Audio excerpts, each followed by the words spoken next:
nominee Andrew Puzder is a fast food executive who is an opponent of increasing the minimum wage and is a vocal critic of the Obama administration's new overtime rules. Steve Moore is an economic advisor to President-elect Trump and is a Fox News contributor. Hi, Melissa.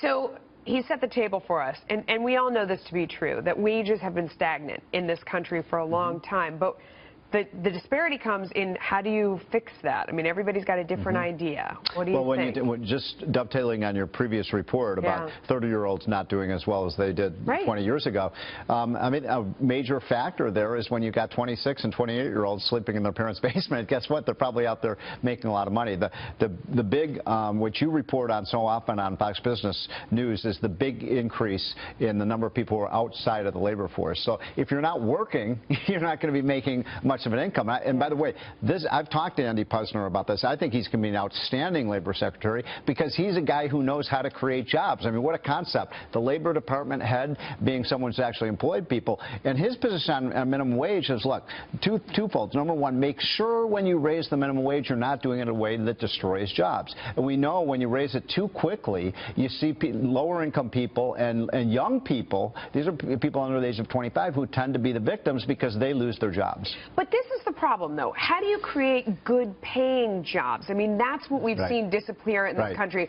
are those middle-class jobs. So many have gone automated. I mean, we have way more robots than ever before. It eliminates those jobs that were low-skill. It replaces them with high-skilled jobs that we can't, you know, that we don't have the talent to Melissa, fill. those high-skilled jobs pay a lot, actually. So, look, as we move towards But what about those people that lost that other job? Look, what do they do? What you need to do is have more capital investment in this country. Because when businesses invest in capital, whether it's machinery or computers or technology, workers have more capital to work with, they become more effective, more productive, and they can command higher wages. That's the reason wages in the United States have been growing for 200 years. We have not seen investment in this country at the rate we normally do for a long time. Think about what you just said. I mean, that's creative discretion. Sure it is, you know, we have it.